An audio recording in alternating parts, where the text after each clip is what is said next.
Geralmente, quando a gente pensa em uma preparação de alto nível para uma prova super complexa, a mente já projeta logo aquele cenário de extrema tranquilidade, né? Uhum. Aquela coisa clássica.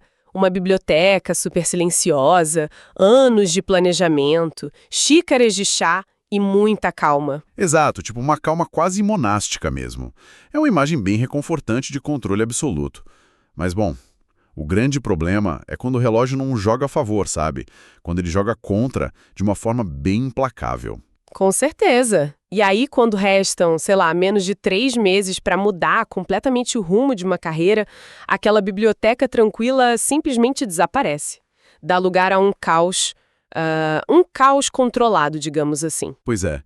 Certo, vamos desempacotar isso então. A nossa imersão de hoje vai mergulhar fundo na ciência da preparação em altíssima velocidade. Nós vamos analisar um material focado no período crítico pós-edital para a Polícia Penal do Rio Grande do Norte. A prova está marcada por dia 13 de setembro. Isso mesmo. E a missão aqui, para quem está nos ouvindo, vai muito além de só repassar as regrinhas de um concurso. A gente quer decodificar uma verdadeira metodologia de sobrevivência acadêmica. Total.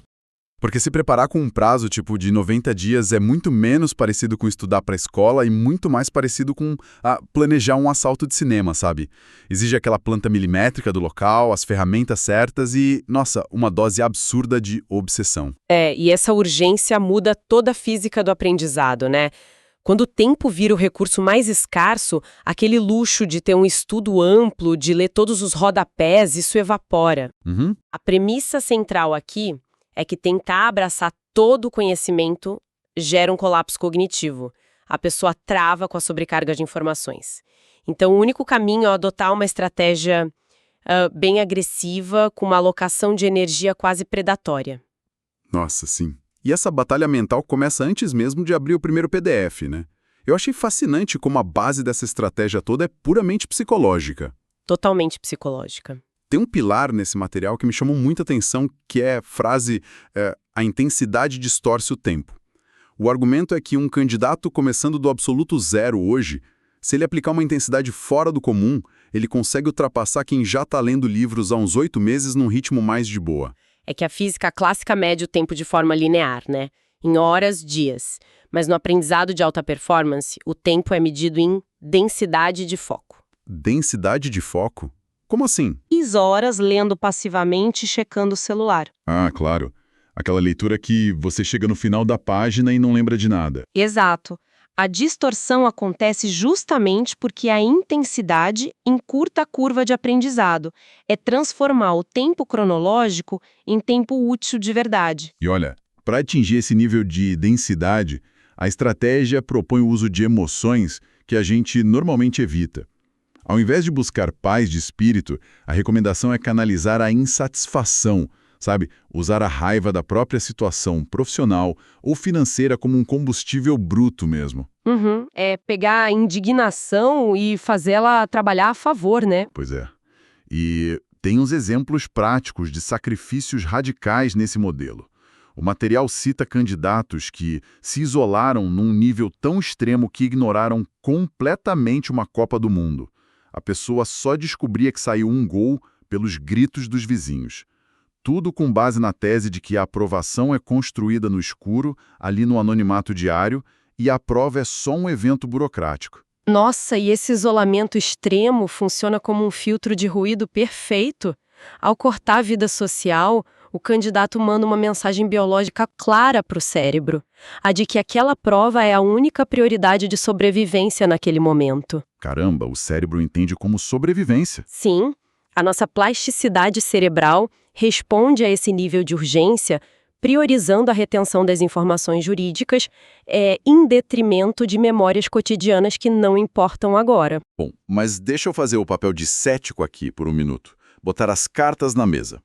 Ouvir sobre ser obcecado, usar raiva como combustível, se isolar do mundo, numa Copa do Mundo, isso me soa como o roteiro perfeito para um colapso nervoso. Parece mesmo. Né? A longo prazo, não seria muito mais produtivo e até mais sustentável buscar um equilíbrio emocional para evitar, sei lá, um burnout, semanas antes do grande dia. Então, o que eu acho fascinante aqui é entender exatamente a janela de operação que a gente está lidando. A metodologia não propõe esse estado de raiva como uma filosofia de vida sustentável para a próxima década. Ah tá, não é para viver assim para sempre. Claro que não, isso seria patológico. É puramente um sprint tático. Em curtos períodos, tipo essa contagem regressiva de 3 meses, a empolgação de quando sai o edital evapora logo no primeiro final de semana de cansaço. Nossa, evapora mesmo. Bate a realidade. Exato. Para sustentar a disciplina, quem está estudando precisa de um significado emocional muito visceral. O equilíbrio é ótimo, ele é o motor da maratona, mas num tiro de 100 metros rasos, esse desequilíbrio estratégico intencional é o que gera a força de tração para não parar quando o corpo pede cama. Entendi. É quase como prender a respiração para atravessar um túnel cheio de fumaça, né? Ninguém escolhe viver sem respirar, mas é o que você tem que fazer para chegar vivo do outro lado. Perfeita analogia. E claro, mergulhar nesse túnel exige saber exatamente onde está a saída e quais são as regras ali dentro. Então, mapeando o cenário logístico dessa prova da Polícia Penal do Rio Grande do Norte, os números mostram o tamanho do prêmio. São 260 vagas imediatas. A grande maioria para policial penal mesmo, além do cadastro de reserva. Exatamente. O retorno financeiro inicial flutua ali entre R$ 3.500 a R$ 5.681. E o pedágio para entrar nessa disputa é uma taxa de inscrição de R$ 130. É um retorno sobre investimento muito alto, o que fatalmente atrai um mar de concorrentes super qualificados. E olha, é nesse ponto burocrático inicial que muita gente boa perde o jogo. Pois é. A regra de ouro que o material estabelece para essa etapa tem uma simplicidade que chega a doer. Fazer a inscrição e pagar no primeiro dia útil possível. Ponto. Só isso. E parece óbvio, né? Muito óbvio. Mas se a gente observar o mundo corporativo, por exemplo, grandes projetos de fusão ou lançamentos muitas vezes dão errado não porque a estratégia era ruim, mas porque alguém esqueceu de assinar um documento básico. Aí o candidato está lá mergulhado na complexidade do direito processual e esquece de pagar o boleto de R$ 130. Total. Resolver a burocracia logo de cara libera o que a gente chama de banda larga mental. Cada pendência na nossa vida funciona igualzinho a um aplicativo rodando em segundo plano no celular. Só comendo a bateria, né? Exato, drenando a energia. Eliminar o boleto significa focar 100% da energia cognitiva só em reter dados. Mas tem um outro elemento estrutural aí que é uma armadilha invisível para muita gente, a exigência do diploma de nível superior. Nossa, sim. Esse é um obstáculo que tira muita gente boa da pista antes mesmo da largada. O documento exige o diploma, mas a grande sacada aqui é que quem ainda está na metade final da faculdade tem sinal verde para entrar na disputa. E a engenharia por trás disso é genial, porque passa por entender o funil de seleção. A prova objetiva, aquela de marca X, é só a pontinha do iceberg. É só o começo da jornada. Sim. Até chegar o dia de entregar o diploma, a pessoa tem que passar pelo teste de aptidão física, depois uma bateria imensa de avaliações psicológicas, exames toxicológicos detalhados, investigação de conduta e um curso de formação longo.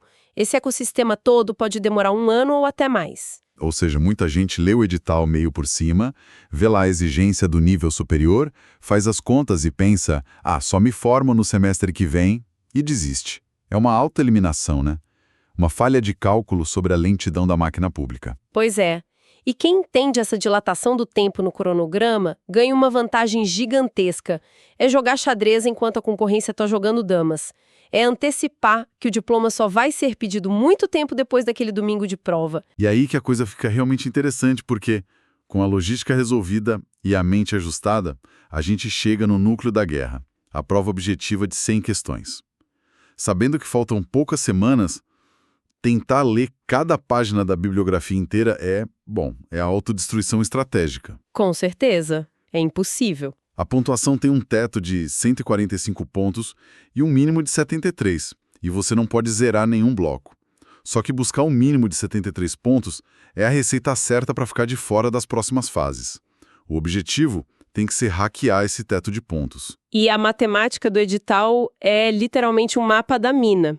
A prova foi desenhada com pesos totalmente desproporcionais, justamente para testar a capacidade do candidato de priorizar o que importa. Olha, pegando emprestado uma lógica de videogame, tipo um LPG, por que um jogador gastaria a tarde inteira lutando contra monstrinhos fracos na floresta inicial, ganhando só um pontinho de experiência, se ele já tem nível para entrar na caverna do chefão, onde cada acerto dá 1000 pontos?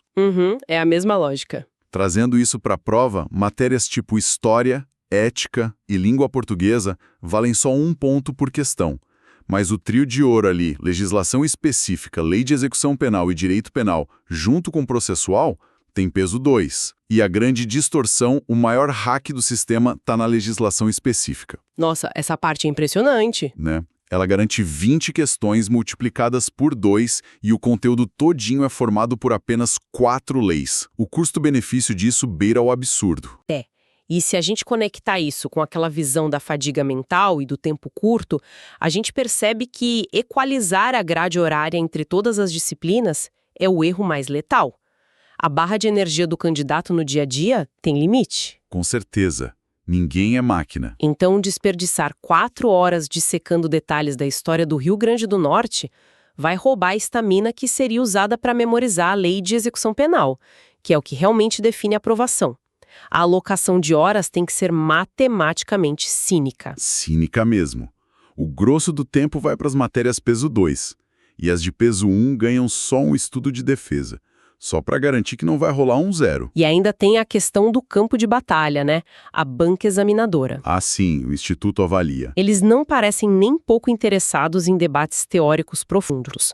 O negócio deles é cobrar a famosa letra da lei, a literalidade pura e fria do texto. E a diferença entre estudar a doutrina profunda e estudar a literalidade da lei muda todo o seu método de revisão. Entender princípios jurídicos exige uma reflexão gigante. Agora, decorar prazo, tipo penal e aquelas exceções minúsculas da lei exige repetição mecânica, contínua e muito espaçada.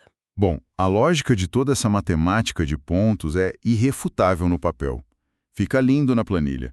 Mas a realidade da vida adulta costuma dar uma atropelada nas planilhas, né? Nossa, sempre. Como é que alguém que cumpre 8 horas de bater ponto, pega trânsito pesado e ainda lida com as loucuras de casa, consegue energia para competir com quem tem as 24 horas do dia livres? E aí entra o conceito do material de garimpar tempo. Esse conceito é maravilhoso. A virada de chave aqui é parar de ficar procurando blocos perfeitos de tempo e começar a canibalizar os minutos soltos.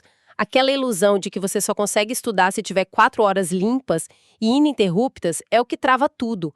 Garimpar tempo é pegar intervalos ociosos invisíveis e transformar em microsessões. Então, aqueles 45 minutos que sobram do horário de almoço lá na firma viram uma bateria de questões, né? O trajeto super barulhento de ônibus, bota o fone e vira uma aula em áudio. Ou um momento para ler a lei ali no celular mesmo. Exatamente isso. Mas tem um outro gargalo gigante aí, que é a escolha das ferramentas. Ler PDF super densos ou assistir videoaulas, a diretriz do material é brutalmente pragmática sobre isso. Não lute contra a sua própria natureza biológica. Porque, inegavelmente, ler um PDF faz você avançar no conteúdo muito mais rápido. Mas a questão é a retenção. Exato. Se a sua estrutura neurológica, se você funciona melhor e guarda a informação assistindo um professor montar o esquema no quadro, forçar a leitura do PDF só por causa daquela ilusão de velocidade vai dar ruim, você vai esquecer tudo 2 semanas depois. Total. Conhecer a própria taxa de retenção vale muito mais do que seguir conselhos genéricos de produtividade da internet. Ler rápido não serve para nada se a compreensão for 0. A pessoa precisa escolher o formato que gera memória de longo prazo para ela. Mas olha, deixa eu puxar o freio de novo e questionar um pouco essa ideia de garimpar tempo. Estudar no ônibus sacolejando, lendo lei complexa no celular na fila da padaria, nessas pílulas de 10 minutos. A ciência não diz exaustivamente que a gente precisa de foco profundo e sem distração para consolidar a memória? Ficar trocando de contexto o tempo todo no barulho, no estilhaço, o aprendizado? Então, essa é a ferida mais sensível da neurociência aplicada aos estudos. E a resposta depende do objetivo. O foco imersivo é inegociável para sistemas muito complexos. Se a pessoa tivesse que escrever uma tese sobre a filosofia do direito alemão, o ônibus lotado seria inútil. Faria zero sentido. Exato. Só que o Instituto Avalia não quer saber de filosofia do direito, eles querem saber se a pessoa lembra qual é o prazo exato em dias úteis para um procedimento administrativo lá do presídio. É decoreba puro. Pura repetição. E memorizar dado bruto se beneficia bizarramente do que a gente chama de repetição espaçada. Para manter a letra da lei fresca, essas mini exposições diárias de 15 minutos não só funcionam, como são a grande vantagem. A teoria complexa você deixa para a escrivaninha de casa e a repetição bruta vai para o ônibus. O que nos leva para uma ferramenta que amarra essa teoria com a prática perfeitamente. O material trata a resolução compulsiva de questões como o canivete suíço da preparação. Adoro essa definição. Né? Não é só um teste para ver se a leitura funcionou. Resolver prova antiga da banca ensina a enxergar o padrão das armadilhas que eles montam. E pelos comentários de cada alternativa, o seu erro já vira uma revisão teórica na mesma hora. É a colisão da teoria com a prática simulada. Para quem está no começo, a revisão vem massivamente pelos exercícios.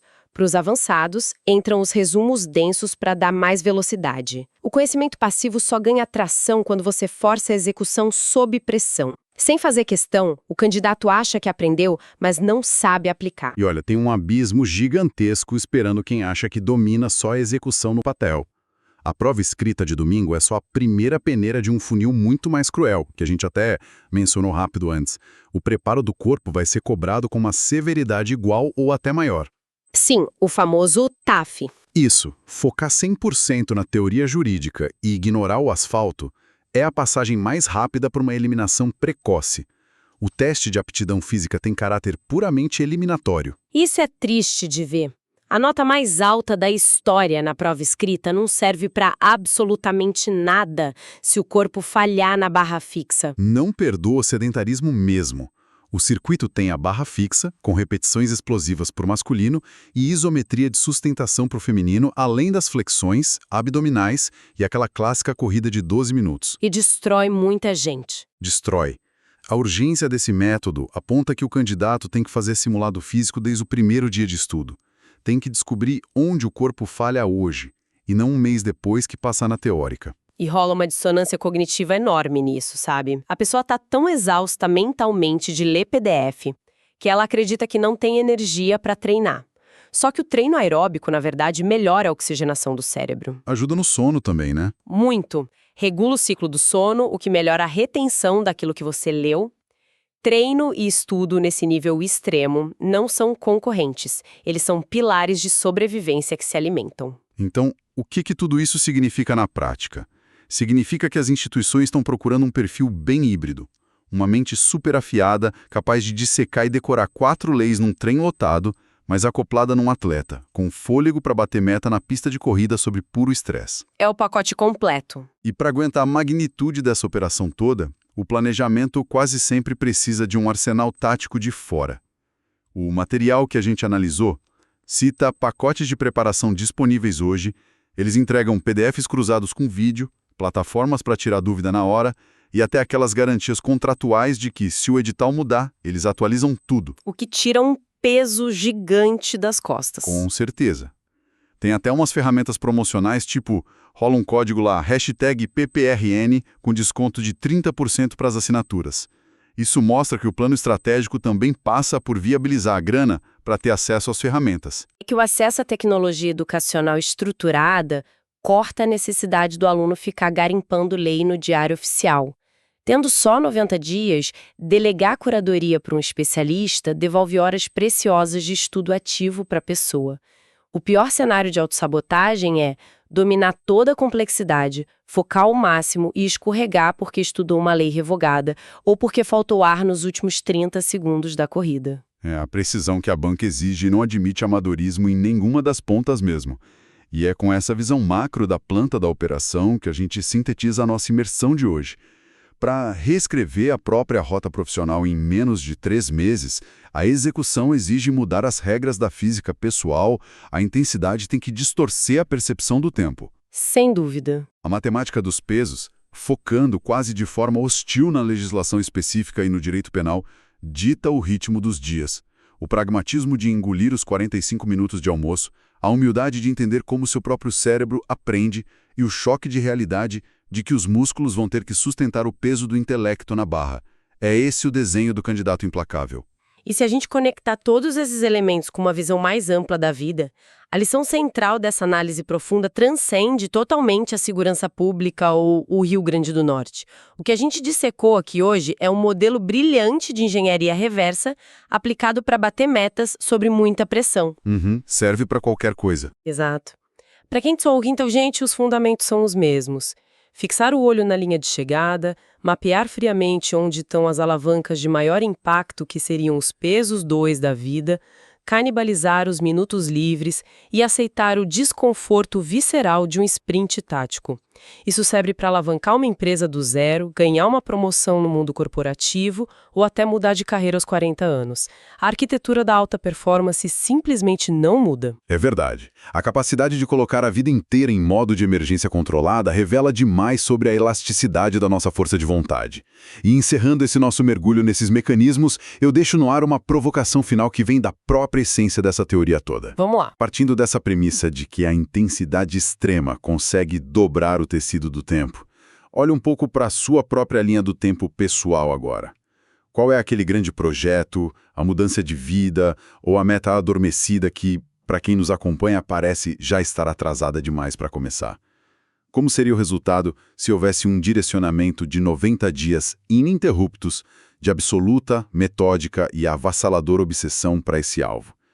Talvez a linha de chegada não exija tanto calendário assim, e sim muito mais densidade. Fica aí a reflexão para os próximos dias.